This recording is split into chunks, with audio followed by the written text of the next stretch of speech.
2 Kings chapter 19, verse 1. And it came to pass, when King Hezekiah heard it, that he rent his clothes, and covered himself with sackcloth, and went into the house of the Lord. And he sent Eliakim, which was over the household, and Shebna the scribe, and the elders of the priests, covered with sackcloth, to Isaiah the prophet, the son of Amos. And they said unto him, Thus saith Hezekiah, This day is a day of trouble, and of rebuke, and blasphemy. For the children are come to the birth, and there is not strength to bring forth. It may be the Lord thy God will hear all the words of Rabshakeh, whom the king of Assyria, his master, hath sent to reproach the living God, and will reprove the words excuse me,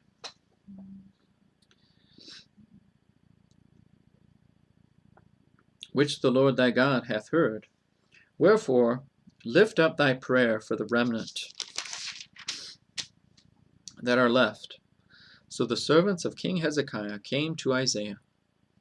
And Isaiah said unto them, Thus shall ye say to your master, Thus saith the Lord, Be not afraid of the words which thou hast heard, with which the servants of the king of Assyria have blasphemed me.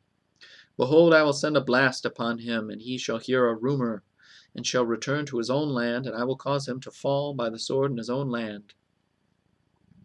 So Rabshakeh returned, and found the king of Assyria warring against Libnah, for he had heard that he was departed from Lachish. And when he heard say of Tirhakah, king of Ethiopia, Behold, he is come out to fight against thee, he sent messengers again unto Hezekiah, saying, Thus shall ye speak to Hezekiah king of Judah, saying, Let not thy God in whom thou trustest deceive thee, saying, Jerusalem shall not be delivered into the hand of the king of Assyria. Behold, thou hast heard what the kings of Assyria have done to all lands by destroying them utterly, and shalt thou be delivered? Have the gods of the nations delivered them which my fathers have destroyed, as Gozan and Haran and Rezeph, and the children of Eden which were in Thelasar? Where is the king of Hamath, and the king of Arpad, and the king of the city of Sepharvaim, of Hena and Ivah? And Hezekiah received the letter of the hand of the messengers, and read it. And Hezekiah went up into the house of the Lord, and spread it before the Lord. And Hezekiah prayed before the Lord, and said, O Lord God of Israel, which dwellest between the cherubims, thou art the God, even thou alone, of all the kingdoms of the earth. Thou hast made heaven and earth. Lord, bow down thine ear, and hear. Open, Lord, thine eyes, and see, and hear the words of Sennacherib, which hath sent him to reproach the living God. Of a truth, Lord, the kings of Assyria have destroyed the nations and their lands, and have cast their gods into the fire. For they were no gods, but the work of men's hands, wood and stone. Therefore they have destroyed them. Now therefore, O Lord our God, I beseech thee, save thou us out of his hand, that all the kingdoms of the earth may know that thou art the Lord God, even thou only. Then Isaiah the son of Amos sent to Hezekiah, saying, Thus saith the Lord God of Israel, That which thou hast prayed to me against Sennacherib king of Assyria I have heard. This is the word that the Lord hath spoken concerning him. The virgin, the daughter of Zion, hath despised thee, and laughed thee to scorn. The daughter of Jerusalem hath shaken her head at thee. Whom hast thou reproached and blasphemed? And against whom hast thou exalted thy voice, and lifted up thine eyes on high, even against the Holy One of Israel? By thy messengers thou hast reproached the Lord, and hast said, With the multitude of my chariots I am come up to the height of the mountains, to the sides of Lebanon, and will cut down the tall cedar trees thereof, and the choice fir trees thereof, and I will enter into the lodgings of his borders, and into the forest of his Carmel. I have digged and drunk strange waters, and with the sole of my feet have I dried up all the rivers of besieged places. Hast thou not heard long ago how I have done it, and of ancient times, and I have formed it?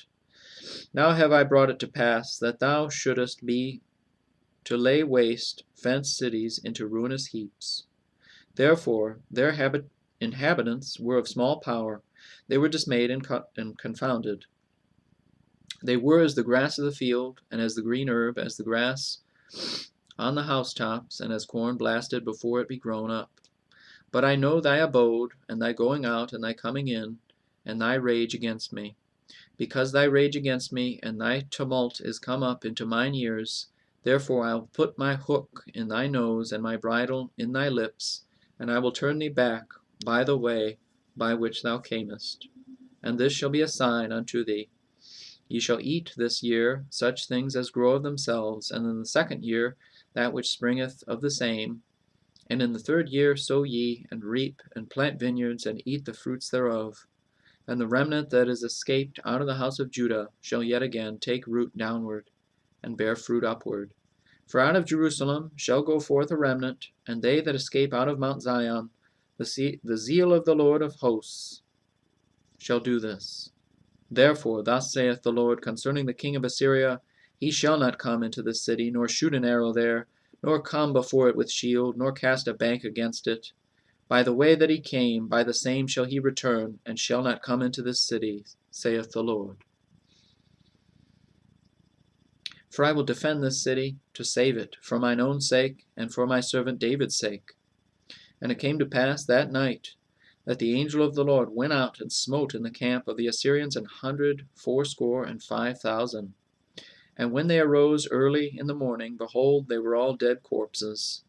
So Sennacherib king of Assyria departed, and went and returned, and dwelt at Nineveh. And it came to pass, as he was worshipping in the house of Nisroch his god, that Adramelech and Sharezer his sons smote him with the sword, and they escaped into the land of Armenia. And Esarhaddon his son reigned in his stead.